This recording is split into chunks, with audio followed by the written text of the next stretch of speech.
السلام عليكم ورحمة الله وبركاته. سيدي راديو السلام حول العالم. يتجدد اللقاء بكم اليوم في حلقة جديدة ومتجددة من مفاهيم في الحياة، طبعا مع برنامج خطوة، ونحن ماشيين في سلسلة مفاهيم في الحياة، وتكلمنا قبل كده عن مفهوم الصبر والسعادة. اليوم راح نتكلم بإذن الله تعالى عن واحد من أهم المفاهيم في الحياة، وهو التوكل على الله. احنا طبعا اخترنا هذا الموضوع للكلام عنه ولتوضيحه، لأنه صار إنه نحن أساسا يعني ما احنا فاهمين موضوع التوكل على الله كيف يتم، وإيش الضوابط تبعه، وإيش المفسدات التوكل على الله، وكيف يحدث أصلا التوكل على الله. هل هو كلام ولا أفعال ولا شيء يعني من داخل القلب، ولا من العقل، ولا من الجسد، ولا بالأسباب، ولا بالعمل؟ ما احنا عارفين كيف هو. وراح نتكلم اليوم كمان عن ثمرات التوكل على الله ونماذج راح نذكرها من المتوكلين على الله. فنبدأ مع أول شيء. نحن أول شيء لازم نعرف الشيء، إيش معناه التوكل على الله. لما نعرف إيش معناه بشكل صح، على هذا الأساس نقدر نفهم كيف الأمور الثانية التابعة له كيف لازم تحدث. معنى التوكل على الله هو الاعتماد على الله في جميع الأمور، تفويض الأمر إليه. طيب، معناها إيش؟ قلنا هو الاعتماد على الله وتفويض الأمر إليه في جميع الأمور. طيب، أمور الدنيا كلها وحتى أمور الآخرة، مع الأخذ بالأسباب المشروعة. لكن نأكد مسألة إيش؟ مو الأخذ بالأسباب المشروعة، اللي هو عدم الاعتماد على هذه الأسباب. إذا نحن الإشكالية حقتنا في موضوع التوكل هي إيش؟ هي الأخذ بالأسباب والاعتماد على الأسباب فقط. طبعا موضوع التوكل على الله يعني إذا احنا قرأنا عنه كثير جدا حنلاقي كل جانب، لكن كيف يحدث التوكل على الله هو هذا الشيء اللي احنا ما نعرفه. ومع الأسف الشديد مع المفاهيم التي ذكرناها والتي سوف نذكرها بإذن الله تعالى في الحلقات القادمة، احنا هنتعلم فقط الكيفية. الموضوع ده أكيد معروف، لكن كيف هو هذه العملية، كيف يحدث هذا الشيء أو أكون من المتوكلين على الله. لما أنا أقول توكلت على الله، معناها أن أنا فوضت الله سبحانه وتعالى في هذا الأمر واعتمدت على الاعتماد، الأخذ بالأسباب. مسألة الأخذ بالأسباب ليش مربكة؟ لأنه الإنسان مع الأسف الشديد يقوم بالأسباب بعدين يقول توكلت على الله. يعني أول شيء سويت زي كده وتوكلت على الله. هو مو كده، طبعا مو صح. أنا أتوكل على الله ثم أقوم بالأسباب. طب كيف أتوكل على الله؟ أول شيء التوكل على الله هو عبادة قلب، يعني شيء يستقر في القلب، شيء متعلق بأعمال القلوب اللي هي من ضمنها يعني الإيمان، الاستعانة بالله سبحانه وتعالى ودعائه. هذه أشياء من القلب. يعني لازم أكون أنا عندي أول شيء يقين وإيمان واعتماد على الله سبحانه وتعالى، اعتماد كامل غير ضعيف غير مشكوك فيه. فأول شيء من القلب يبدأ الشيء. طب كيف أعرف أن أنا هذا الشيء قاعدة أبدأه بشكل صحيح من قلبي؟ هو أن أنا أشعر من أعماق قلبي أن أنا قاعدة أتوكل على الله. يعني أول شيء لازم أدرك من هو هذا الله، وما هو الشيء اللي هو قادر أنه يسوي لي إياه. طيب لما أنا أكون عارفة من هو أريد أن أعتمد وأفوض أمري إليه، هذا من داخل قلب الإنسان الآن، هذا الشعور يترجم على هيئة سلوك. الإيمان بالله إيش هو؟ الإيمان بالله أنه الإنسان أول شيء ما وقر في القلب، لازم يعتقد الإنسان في قلب صدق يعني، وبراحة وبدون شكوك وبدون قلق، ثم بعد ذلك يترجم إيمان بشكل عملي في الواقع. بالضبط هذا هو نفس الشيء، لازم أعرف في ذلك هذا وكيف أشعر فيه، وبأعماق أن أنا أكون واثقة أن الله سبحانه وتعالى هو الذي يوكل أمري أو أوكل إليه كل، وأنا لا حول لي ولا قوة. وترجم هذا الشيء عمليا كيف؟ أترجم هذا الشيء من خلال أني أنا أخذ بالأسباب. طيب ممكن أحد يتساءل يقول طب إيش الفائدة من الموضوع ده كله؟ كيف يعني أخذ بالأسباب وأتوكل على الله؟ الأخذ بالأسباب هذا سنة كونية. سنة كونية يعني إن الإنسان لما يجوع يأكل.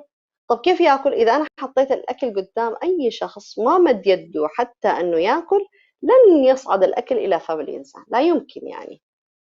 إذا ما قمت أبغى أغير ملابسي في مكاني واخترت اللبس اللي أبغى ألبسه ولبسته بحركات اللبس المعتادة، اللبس ما راح لأنه هنا كونية. طيب فبالتالي هذا هو الأخذ بالأمر، الشيء اللي أنا أريد أن أوكل أمري إليه أخذ بأسباب. أسباب قد تكون أسباب جسدية، ممكن يحتاج إني أنا أتحرك. والله أنا قاعد أدور على الشغل مثلا، إذا أنا أتوكل على الله ثم أبدأ بأخذ الأسباب في العمل، بغض النظر عن الواقع، بغض النظر عن ما يحدث، بغض النظر عن أي شيء. هو هذا الاعتماد على الله، يعني إني أنا أنتبه لموضوع إنه ممكن يقول لك والله النظام دحين ما يسمح بهذا العمل، والله الظروف الآن ما في، الناس ما هي لاقية شغل. هذا كله المفروض ما يأثر علي.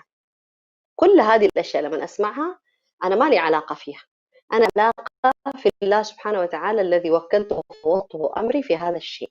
خلاص أنا أدور على شغل، أمشي بالأسباب، أجهز السي في تبعي في الاتجاه اللي أنا أبغى أروح، أبحث هنا وهنا وهنا، كل الأبواب الموجودة أمامي حتى يفتح لي الباب الذي قسمه الله لي. ما لنا علاقة بأي شيء. هنا هي تظهر حقيقة التوكل على الله، إنه الناس لما يخوفوه، والشيطان لما يخوف الإنسان ويرعبه ولا الواقع ولا أي شيء، يتماسك المؤمن ويتمسك بما في يد الله سبحانه وتعالى. فإذا الأخذ بالأسباب قد تكون الأسباب هذه أسباب جسدية، يعني عملية لازم أتحرك. طيب ممكن يكون شيء والله أنا ما أقدر أسوي فيه شيء، فعندي سبب آخر إني أنا أتمسك فيه اللي هو الدعاء.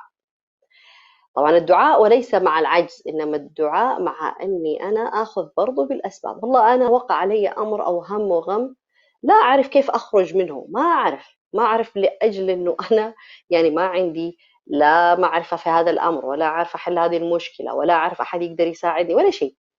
بعض الأحيان يقع على الإنسان أو يشعر الإنسان أحيانا بهم وغم ينزل عليه، حتى ما يقدر يحكي لأحد، ولا أنه يعني يفسر، ولا يعرف كيف يحل الموضوع ده كله. فهنا أحد أشكال الأسباب التي يتخذها الإنسان أن يدعو الله سبحانه وتعالى ويلتصق به لرفع هذا الهم والغم عنه. طيب إذا التوكل فين هنا؟ هو التوكل هنا مع الدعاء، مع صدق الدعاء الله سبحانه وتعالى وطلبه. ادعوني أستجب لكم، أنا مؤمنة بهذا الشيء، فممكن الله سبحانه وتعالى في هذا الهم حتى يرفعه عني ويذهبه من حياتي. إذا كمان من الأسباب إيش يكون؟ بعض الأحيان الأسباب يكون الإنسان يتوكل على الله ويفكر في الشيء اللي يبغاه. والله أنا أبغى أسوي مشروع الفلاني لكن خايف مثلا. طيب أنا خلاص مؤمن بهذا الشيء، أتوكل على الله، أخذ بالأسباب إني أنا أفكر، أسوي خطة وأسوي دراسة جدوى للمشروع هذا، وأسوي أقوم بكل شيء. فهذا الأخذ بالأسباب.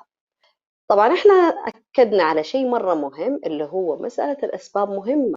الأخذ بالأسباب أساسا هو سنة من سنن الكون، وهو من أحد أشكال التوكل، لأن الله سبحانه وتعالى قال للإنسان أتوكل علي، لكن ما قال له اتكل علي أو تواكل.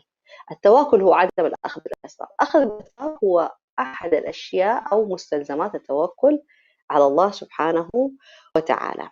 فإذا هنا الأسباب مهم جدا. الناس الآن مثلا قاعدة تسافر وتغير منها، قاعدة تهاجر. طيب قراراتها أساسا الناس قاعدة تتخذها بناء على الواقع بناء الخوف، بناء على رؤية المستقبل، وبناء على التفكير والقلق. الله سبحانه فين في هذا كله؟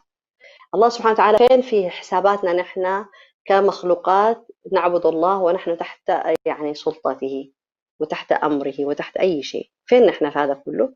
نحن مو موجودين، يعني مو موجود الله في حساباتنا نحن. فتفكيرنا كله قائم على القلق. هو المفروض الإنسان أو المؤمن ما يقلق، إيش ما يصير في هذه الحياة يتخذ القرار الذي يراه هو مناسبا، يعني يتوكل على الله ويتخذ القرار الذي هو يراه مناسبا ويسير فيه.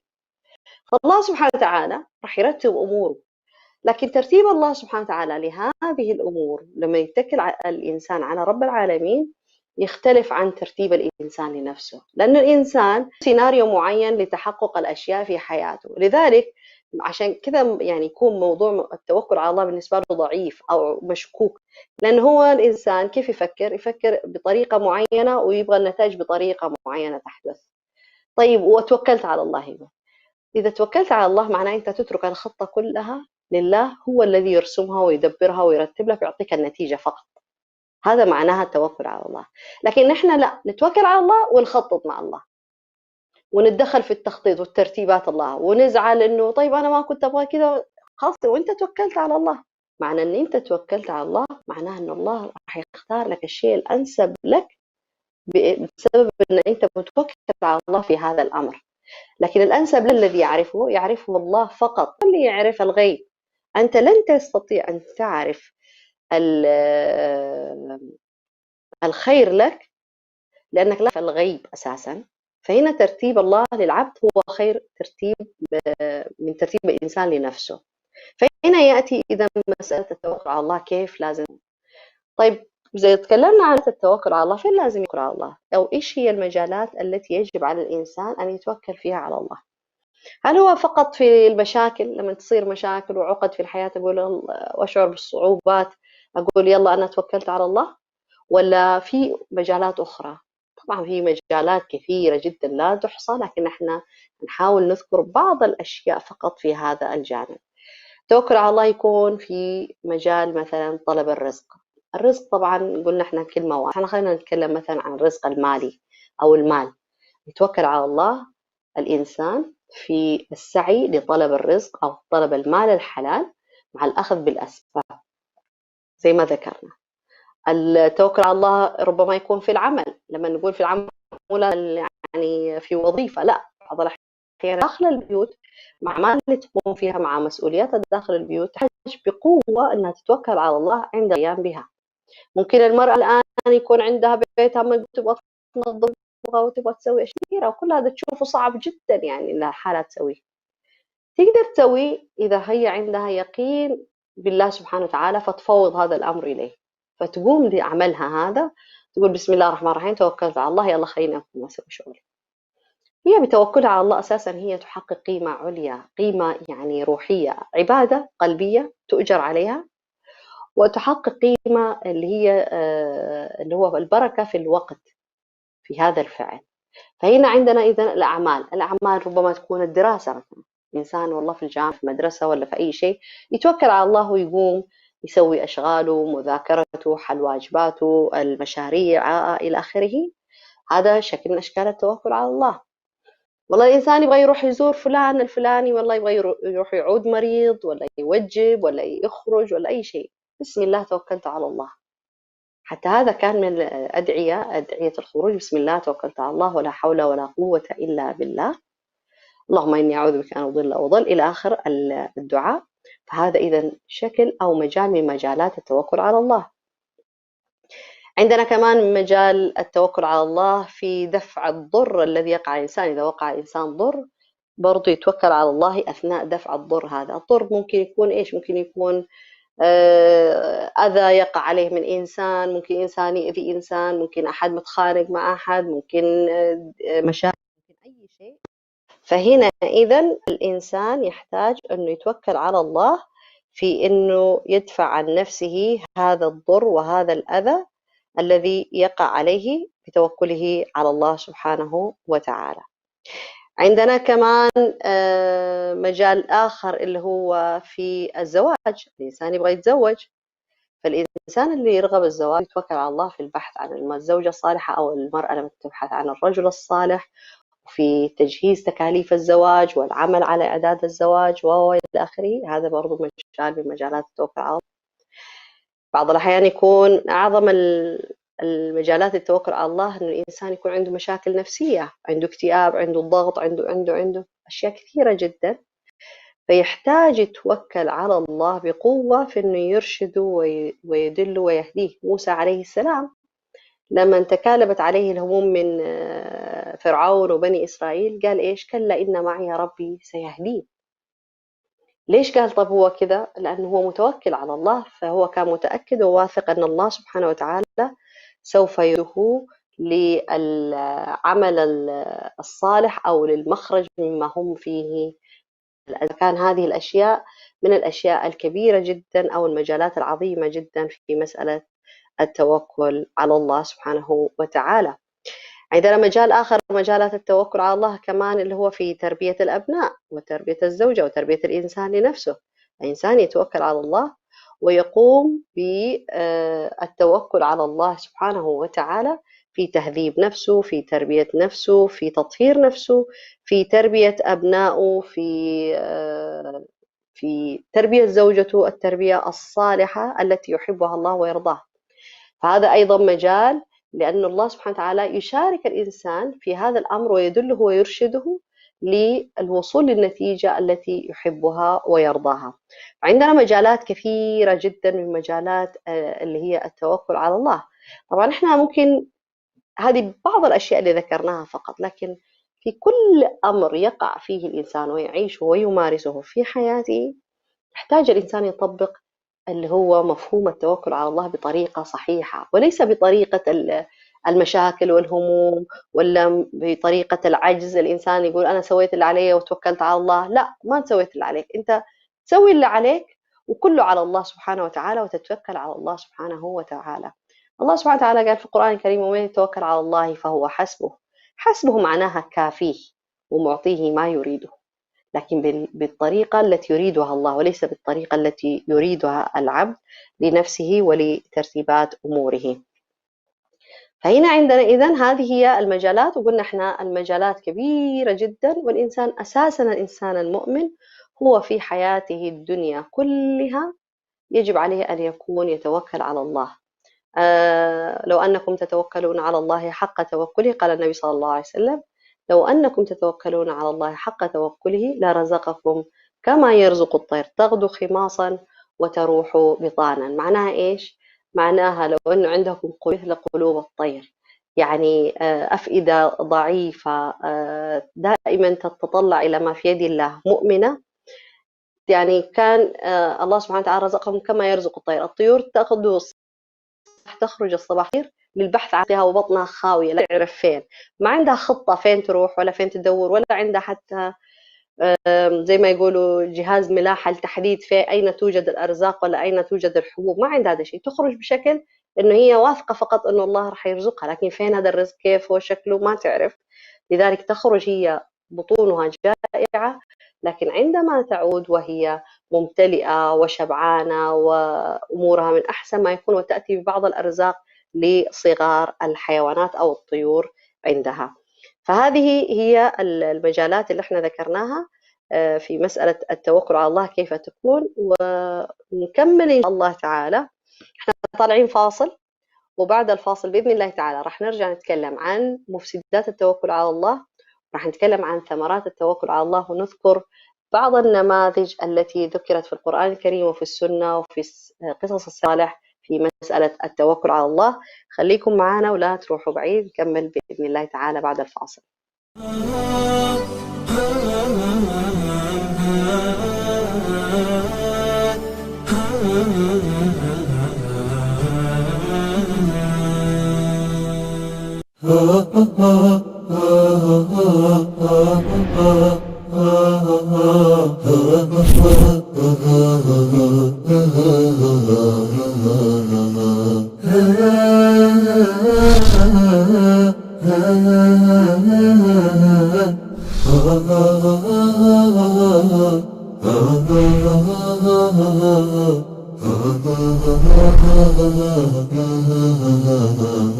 السلام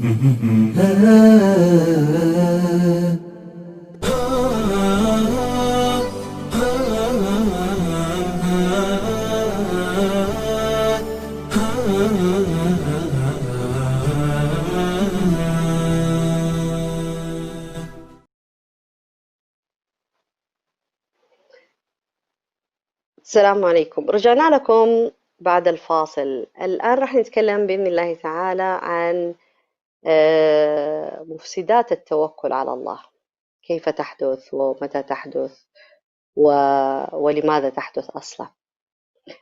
فعندنا من مفسدات التوكل على الله التعلق بالأسباب المادية. طيب لما نقول نحن نتعلق بالأسباب المادية إيش معناها؟ معناها إن إحنا نتعلق بالسبب الذي نقوم به في هذا العمل. أتعلق بالسبب إيش معناها؟ معناها إنه أنا لما أخرج للسعي للرزق وأنا عندي مثلا تبعي وعندي كل الأشياء المطلوبة لأن أنا أحصل على الوظيفة الفلانية وما يكتب لي إن أحصل على هذا العمل إن أنا أزعل. طب أنا سويت وفعلت وفعلت وفعلت وفعلت. هذا هو التعلق بالسبب المادي. طب أنا سويت زي كذا، المفروض تحدث كذا، أنا فعلت هكذا، لازم يحدث هكذا. هذا التعلق بالأسباب المادية أكبر مفسد من مفسدات التوكل على الله سبحانه وتعالى. لأنه الأصل نحن قلنا الإنسان يتوكل على الله ويفوض أمره إليه ويقوم بالأسباب المشروعة لكن ما يتعلق فيها. يعني السبب الذي أقوم به أنا يعني ممكن ينجح وممكن ما ينجح، ممكن ينفع وممكن ما ينفع، فبالتالي أنا ما أشغل نفسي فيه، لكن هو السبب فقط. أعظم مثال على ذلك في سورة مريم، الله سبحانه وتعالى إيش قال للسيدة مريم؟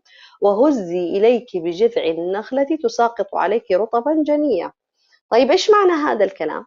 معناها هل السيدة مريم في حالة النفسية الحزينة والمنكسرة التي كانت بها لما اتهموها قومها، وفي حالة الضعف وهي امرأة حامل، وهي أساسا امرأة والمرأة أساسا ضعيفة، فما بالنا لما تكون حامل وحزينة ومكتئبة، الله يأمرها يقول لها وهزي إليك. الرجل لا يستطيع أن يهز النخلة وليست المرأة، لكن هذا سبب فقط. وهزي إليك بجذع النخلة تساقط عليك رطبا جنيا.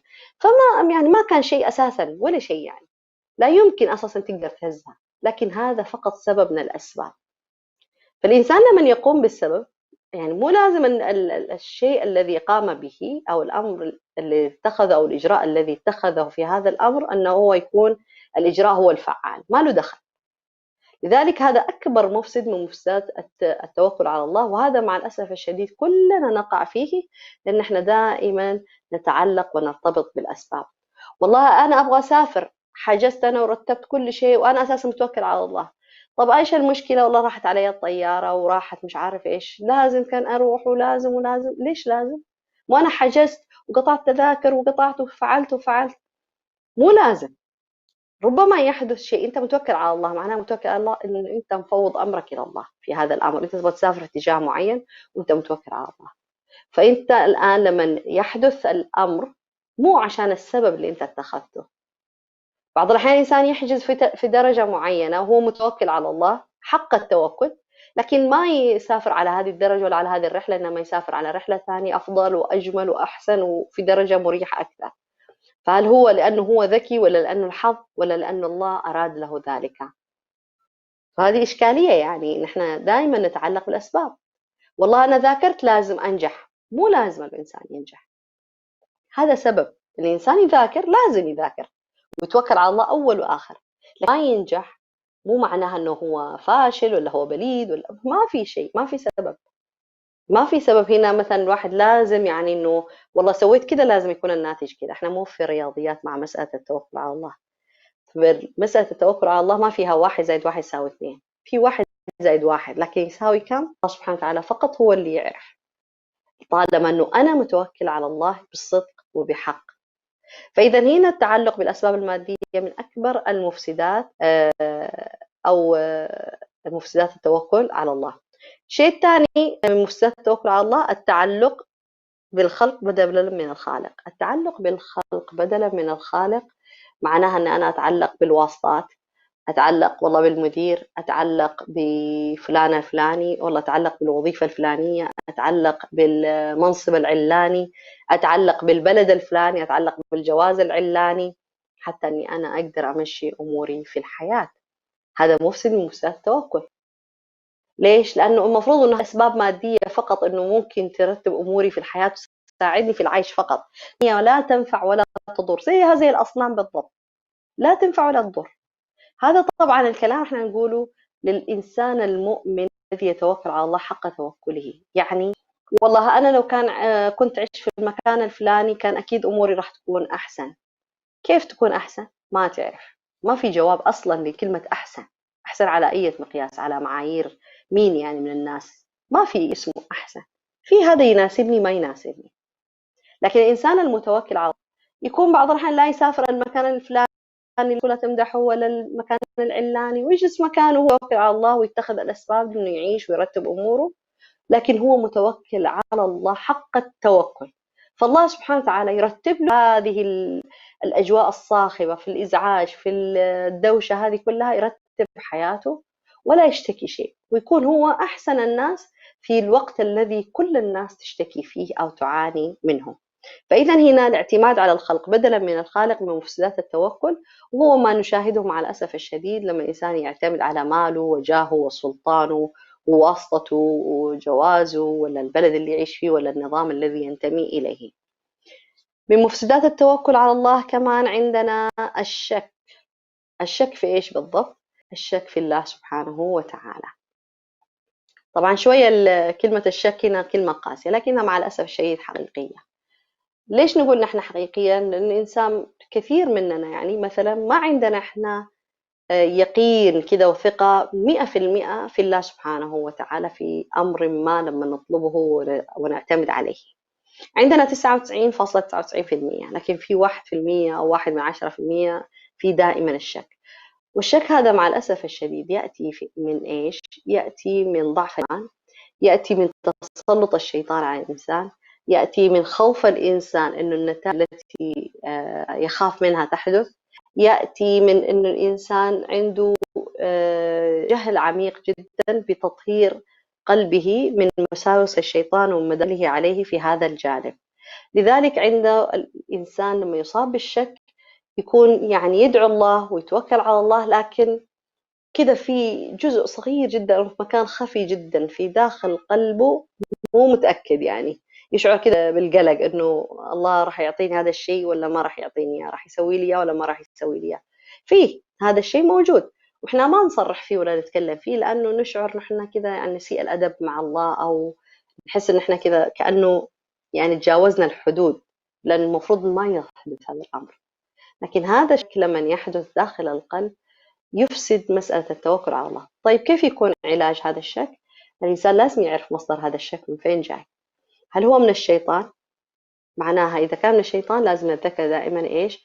الشيطان يعيدكم الفقر، ولازم نتذكر دائما إنما يخوف أولياءه. طيب دائما يبث في قلب العبد الإنسان دائما التخويف، دائما التسويف، دائما الأوهام، دائما الشكوك. فهذا من طبيعة الشيطان، فالإنسان يعرف الآن يدخل مدخل الشيطان، يعرف يطهر نفسه. وعلاجه كمان يكون الإنسان ممكن يكون جاهل موضوع التوكل على الله وحقيقته، فبالتالي الحلم بالتحلم والعلم بالتعلم، فالإنسان يبدأ يتعلم كيف يكون يتوكل على الله بصدق وبطريقة صحيحة ويمارس هذا الشيء. والممارسة مو معناها أنه لازم من أول مرة الإنسان ينجح، لا، ما راح ينجح من أول مرة، وحتى لو نجح من 100 مرة دائما لما نيجي في مسألة التوكل على الله دائما راح يحضر كل شيء، راح يحضر النفس الخائفة الغير مطمئنة، وراح يحضر الشيطان اللي يخوف الإنسان، وراح يحضر كلام الناس برضو اللي يخوفوه، وراح تيجي الأوهام، وراح يجي أشياء كثيرة جدا. لكن الإنسان كل ما يكون منتبه لهذه الحالة اللي داخل قلبه مع نفسه يستطيع بإذن الله تعالى معالجتها. كمان عندنا من مفسدات التوكل على الله اللي هو الجهل بحقيقة وكيفية التوكل، وهذا اللي احنا أساسا قاعدين نتكلم عنه الآن، إنه احنا عندنا جهل موضوع التوكل على الله على طول، يعني على طرف لسانه توكل على الله توكل على الله، بس طيب كيف تكون توكل على الله؟ كيف لازم نسوي؟ هذا الشيء نحن ما عندنا فيه معرفة، وهذا اللي احنا نحاول اليوم نشرحه ونوضحه حتى نستطيع احنا نكون من المتوكلين على الله والعاملين بما يحب ويرضى. طبعا في مفسدات كثيرة جدا انه تؤثر على الانسان في مسألة التوكل على الله، وكل واحد اعرف بنفسه الشيء اللي يفسد عليه مسألة التوكل على الله. وسهل جدا الإنسان يعرف إيش اللي يفسد عليه هذا من خلال معرفة أول شيء كيف يكون الإنسان أساسا متوكل على الله حق توكله في هذا الأمر. طيب الآن نبغى نتكلم عن ثمرات التوكل على الله. بعد هذا كل الكلام نبغى نتكلم عن ثمرات. إيش أستفيد أنا من مسألة التوكل على الله لما تحدث في حياتي؟ إيش أستفيد منها لما يحدث هذا الأمر في حياتي؟ هل هو يعني يزيد الإنسان قوة ولا يزيد ضعف؟ هل معنى التوكل على الله هو الضعف والجلوس زي ما هو في موقعه في مكانه والله لأنه أنا متوكل على الله، ولا معناه أن الإنسان يتقدم ويتطور في حياته؟ طبعا من أعظم ثمرات التوكل على الله يعني يكفي أن الإنسان يكون مع المتوكلين، إن الله يحب المتوكلين. يكفي أن الإنسان المتوكل على الله يدخل الجنة بلا حساب. عمران بن حصين لما النبي صلى الله عليه وسلم جلس يعني في مجلس مع أصحابه وقال يدخل الجنة 70,000 بلا حساب، فعمران بن حصين قال أسأل الله أن أكون منهم، فقال أنت منهم. ولما ذكر صفاتهم النبي صلى الله عليه وسلم قال إيش؟ لا يرقون ولا يسترقون وعلى ربهم يتوكلون. يعني تخيل أنفسنا أنه هذه أعظم ثمرة من ثمرات التوكل على الله، وخاصة التوكل على الله بصدق ويقين أنه إنسان يدخل الجنة مع هؤلاء بدون حساب. طيب السلف الصالح كانوا ماذا يقولون؟ كانوا يقولون في مسألة التوكل على الله أنه مثلا روى معاذ بن جبل رضي الله تعالى عنه قال كنت ردف النبي صلى الله عليه وسلم على حمار يقال له عفير، فقال يا معاذ هل تدري حق الله على عباده؟ فقال وما حق الله على الله؟ قلت الله ورسوله أعلم. قال فإن حق الله على عباده أن يعبدوه ولا يشركوا به شيئا، وحق العباد على الله ألا يعذب من لا يشرك به شيئا. فقلت يا رسول الله أفلا أبشر الناس به؟ قال لا تبشرهم فيتكلوا، يعني ما يأخذوا بالأسباب، يعتمدوا على أنهم والله يؤمنوا بالله ولا يشركون به شيئا، لكن ما يأخذوا بأسباب أنهم يظلوا في حالة إيمانية عليا وفي حالة تطهير وفي حالة عمل لما يرضي الله سبحانه وتعالى، فيتكلوا على ذلك. طيب كمان عندنا هنا أنه التوكل على الله يمنح الإنسان القوة والشجاعة. يخاف بعض الناس أنهم يأخذوا مواقف جريئة في الحياة مع الأسف الشديد، وشجاعة مثلا في العمل في قراراتهم في أي شيء. فالحالة الوحيدة التي يمكن أن يطمئنوا لها في مسألة القرارات والشجاعة والجراءة هي بالتوكل على الله. الإنسان إيش اللي يمنعه أنه يقدم على أي شيء في الحياة، على أي خطوات جريئة في الحياة؟ هو الخوف. الخوف هذا كيف ممكن يكسر؟ لما يكون الإنسان قريب من الله سبحانه وتعالى القوي الذي من أسمائه القوي. فالإنسان لما يتوكل على الله القوي يصبح الإنسان بإذن الله تعالى إنسان يتحلى بالقوة والشجاعة. بعض الناس مثلا يخاف مثلا مسألة الرزق، أنه يكون رزقه قليل في هذه الحياة الدنيا، فدائما تلاقيه مثلا يخاف من مسألة أنه ينفصل من الوظيفة فيضطر أنه هو مثلا يجامل المدير ويأخذ أعمال أكثر منه، ولا مثلا المرأة تخاف من المجتمع، من أي قرار فيه خير لها ولأسرتها فقط من خوفهم من الناس. فهنا التوكل على الله كمان يعطيهم دافع قوي جدا، ويعرف الإنسان أنه الآن الرزق هذا بيد الله سبحانه وتعالى، ما يملك إنسان أنه يمنعني عنه ولا يحرمني منه، فبالتالي أنا راح أسوي الشيء بطريقة صحيحة وبالطريقة التي ترضي الله، ولن أخاف على رزقي هذا من أي شيء. ونفس الشيء المرأة لما تتخذ إجراء معين في حياتها مع نفسها ولا مع زوجها ولا مع أولادها بدون خوف من المجتمع، تعرف تماما أنه هم ضعفاء لا يملكوا من أنفسهم شيئا، فبالتالي كمان هم يحتمل منهم الأخطاء، فتتوكل على الله وتتخذ هذا الإجراء في حياتها الذي ربما يكون هو خير لها ولأسرتها. كمان التوكل على الله سبب للحياة بشرف للإنسان، يعني المتوكل على الله دائما شخص قوي جدا ويشعر أن الله دائما معه، فهذه المعية التي يشعر بها دائما تخليه يشعر أنه هو عزيز في وسط الناس الذين يشعرون بالذل، ويشعر نفسه أنه هو قوي في وسط الناس الذين يشعرون بالضعف. كمان عندنا المتوكل على الله دائما يعرف أن الله سبحانه وتعالى ما قدر قدر للإنسان وما كتب شيء للإنسان إلا سوف يراه عاجلا وآجلا، رفعت الأقلام وجفت الصحف. فالمتوكل على الله لأنه هو عارف هذا الشيء بهذا الشكل دائما نلاقيه منطلق في هذه الحياة بقوة وبخفة وبطمأنينة وبراحة، لأن كل شيء بيد الله سبحانه وتعالى. الله سبحانه وتعالى يقول في كتابه العزيز: ومن يتق الله يجعل له مخرجا ويرزقه من حيث لا يحتسب ومن يتوكل على الله فهو حسبه، يعني هو كافيه من كل شيء. وفي حديث عن النبي صلى الله عليه وسلم: لو أنكم تتوكلون على الله حق توكله لرزقكم كما يرزق الطير تغدو خماصا وتروح بطانا. فهذا هو أعظم سر يجعل الإنسان يكون قوي بتوكله على الله. طيب إيش هي الشروط التي يجب وجودها لتحقيق التوكل على الله؟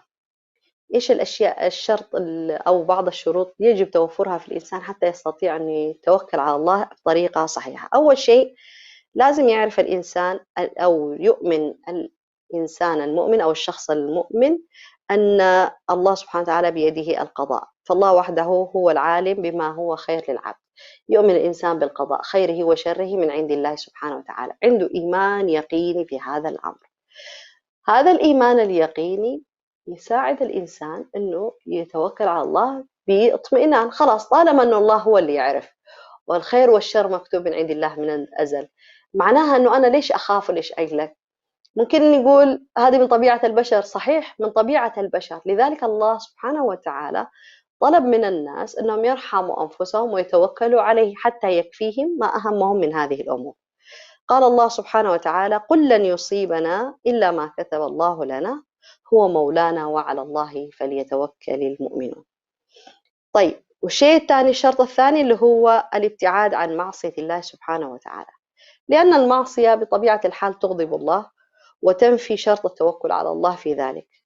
قال الله سبحانه وتعالى: وتزودوا فإن خير الزاد التقوى، والتقوى أن تجعل بينك وبين ما يغضب الله حجاب أو وقاية من ارتكاب هذه المعاصي. فطبعا المعصية دائما لها شؤمها، ودائما المعصية تطفئ النور الذي في قلب الإنسان المؤمن، ودائما المعصية تبعد الإنسان عن الله.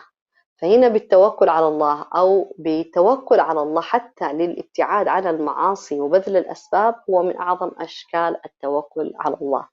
فهنا الإنسان يحذر من المعاصي. الإنسان العاصي أساسا قلبه منطفئ وما عنده يقين بالله وما عنده حياء من الله سبحانه وتعالى، لأنه يجعل الله أصغر الناظرين إليه أثناء ارتكاب هذه المعاصي، فبطبيعة الحال لن يكون من المتوكلين على الله.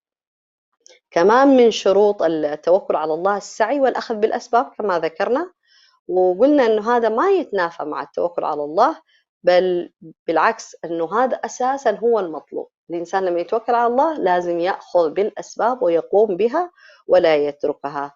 يا أيها الذين آمنوا خذوا حذركم، فقط هذا الشيء اللي الله سبحانه وتعالى طلبه منهم. يا أيها الذين آمنوا بالله ويتوكلون عليه خذوا حذركم. خذ الحذر هذا ما يتنافى مع مسألة التوكل. بعض الناس يرموا نفسهم في التهلكة على أساس إيش؟ أنا متوكل على الله والله سبحانه وتعالى راح يحميني. ما قلنا إن الله ما راح يحمي الإنسان، ما قلنا إن الله ما راح يدافع عن المؤمنين، لكن الأصل إنه الإنسان يتوكل على الله ويأخذ بأسباب الحماية والوقاية لنفسه، ومع أخذ الأسباب لا يتعلق بالسبب ولا يخاف، لأن كل شيء بيد الله سبحانه وتعالى. يا أيها الذين آمنوا اللي هو في سورة الجمعة الله سبحانه وتعالى قال: فإذا قضيت الصلاة فانتشروا في الأرض وابتغوا من فضل الله. فهنا طبعا الأسباب لطلب الرزق، لكن الله سبحانه وتعالى أمرهم أمر واضح جدا بأنهم يتوكلوا على الله ويأخذوا بالأسباب في هذا الجانب. لكن متى هذا الكلام؟ إنه هو بعد قضاء الصلاة. فهنا ما يتنافى هذا الشيء مع مسألة الأخذ بالأسباب. الذين صبروا وعلى ربهم يتوكلون، هذا أيضا من أعظم الأشياء التي تتحقق بالإنسان في مسألة التوكل على الله، لأن التوكل على الله يحتاج أيضا الصبر ومجاهدة النفس ومجاهدة كل شيء خارج قدرة الإنسان في سيره إلى الله سبحانه وتعالى. عندنا طبعا من أعظم الأمثلة على مسألة التوكل على الله هي قصص الأنبياء والصالحين. فعندنا أعظم شيء النبي صلى الله عليه وآله وسلم، ثم يأتي بعد ذلك نوح عليه السلام. نوح عليه السلام توكل على الله سبحانه وتعالى وحده في أن يحمل دعوة الإسلام إلى قومه وأن يدعوهم إلى الإيمان بالله سبحانه وتعالى.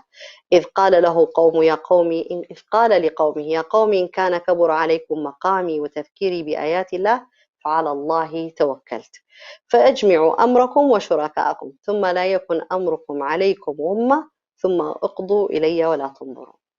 فهو رجل واحد دعا في قومه وجلس في قومه 950 سنة وهو يدعوهم، لكنه كان متوكلا على الله حق التوكل وأخذ بكل الأسباب. فهنا الله سبحانه وتعالى حفظه ونصره وأخرجه من هؤلاء القوم. النبي صلى الله عليه وسلم توكل على الله في هجرته من مكة إلى المدينة. في ذلك يروي أنس قال إن أبا بكر الصديق حدثه قال نظرت إلى أقدام المشركين على رؤوسنا ونحن في الغار، فقلت يا رسول الله لو أن أحدهم نظر إلى قدميه أبصرنا تحت قدميه. فقال يا أبا بكر ما ظنك بالله باثنين ثالثهما الله، ما ظنك باثنين الله ثالثهما. طبعا هذا من أعظم الأشكال أو أعظم الصور من صور التوكل على الله. هو أخذ بالأسباب ودخل الغار مع صاحبه، هم اثنان فقط. يعني أبو بكر الصديق خاف أنه لو أي واحد ينظر الآن تحت قدميه بس كده بنظرة بسيطة كان شافنا. النبي صلى الله عليه وسلم بثقة قال لأبو بكر الصديق ثقة المؤمن الواثق بالله سبحانه وتعالى ما ظنك باثنين ثالثهما الله. وفي ذلك الله سبحانه وتعالى إيش قال؟ إذ يقول لصاحبه لا تحزن إن الله معنا فأنزل الله سكينته عليه. طبعا هذا أعظم ثمرة من ثمرات التوكل على الله، حالة السكون والطمأنينة وعدم الخوف من أي شيء. المتوكل على الله لا يخاف من شيء ولا يشعر بأي قلق ولا عنده أي توتر، ويعيش اليوم هو اليوم، لأنه هو عارف تماما أنه لا يملك من يومه إلا هذا اليوم والذي سوف يسأل عنه. فيستغل كل شيء في هذا اليوم، يستغله بحيث أنه هو يقوده ويقربه إلى الله. فكان دائما المتوكل على الله يتخذ هذا الجانب وهذا الموقف، فتلاقيه دائما هو في وسط الناس أكثر طمأنينة وأكثر راحة في هذا الجانب. فهنا الله سبحانه وتعالى لما قال فأنزل الله سكينته عليه وأيده بجنود لم تروها وجعل كلمة الذين كفروا السفلى وكلمة الله هي العليا والله عزيز حكيم. هذه هي أعظم النماذج التي تحدث، أو هذه هي النتائج التي تحدث من التوكل على الله، من الحضور الكامل بالقلب والإقبال على الله سبحانه وتعالى والاعتراف بحالة الضعف الكبيرة التي يعيشها الإنسان والتي يكون هو غير متوكل على الله. فهنا الإنسان نحن لما نيجي نتوكل على الله ونأخذ بالأسباب في حياتنا، في تربية أولاد، في إن احنا نتثقف ونتوعى كيف نربي أولادنا تربية صالحة تربية مؤمنين، نتوكل على الله في تعاملنا مع أزواجنا وزوجاتنا بما يرضي الله سبحانه وتعالى، نتوكل على الله عند القيام بأعمالنا سواء كانت أعمال المنزل سواء كانت أعمال خارج المنزل، سواء كنا ندرس سواء كنا نطلب الرزق، أيا كان لما نتوكل على الله بصدق ونقوم بالأسباب ونعاشر الناس بالصدق وبأمانة وبإخلاص، ونحن نتوكل على الله أن يحفظ من شرورهم من خبثهم من مكرهم. لأن الإنسان طبيعة يعني في الحياة الاجتماعية يخاف أنه الناس تقول الناس تفعل والناس وإذا سويت لأحد شيء أخاف يظن كده وأخاف. لكن لما ينطلق الأفعال كلها من مبدأ التوكل على الله، فهنا الإنسان يحدث عنده شيء من السكينة والطمأنينة اللي هي ملازمة لحالة الإيمان بالله سبحانه وتعالى، اللي هي تتناسب مع حالة الهدوء والاستقرار والقرب من الله سبحانه وتعالى. فنسأل الله سبحانه وتعالى أن يجعلنا من المتوكلين عليه حق التوكل، وأن يرزقنا صدق الإخلاص وصدق الإقبال عليه، وأن لا يعلق قلوبنا بأي سبب من أسباب الدنيا، وأن يتقبلنا عنده من الصالحين. كان هذا أهم موضوع عندنا لحلقة اليوم من برنامج خطوة، مسألة التوكل على الله كيف يحدث، وحقيقة التوكل على الله ومفسدات التوكل على الله. فنسأل الله أن احنا نكون وضعنا يعني طريق واضح أو طريقة سهلة لممارسة وتعلم التوكل على الله، كيف يحدث وكيف يكون الإنسان من المتوكلين على الله السائرين إليه الذين يدخلون الجنة الله بلا حساب ولا سابق عذاب. أسأل الله سبحانه وتعالى أن ألتقيكم في الحلقة القادمة من برنامج خطوة في الأسبوع المقبل في موضوع من مواضيع مفاهيم في الحياة. حتى ذلك الوقت أترككم في حفظ الله ورعايته، في أمان الله.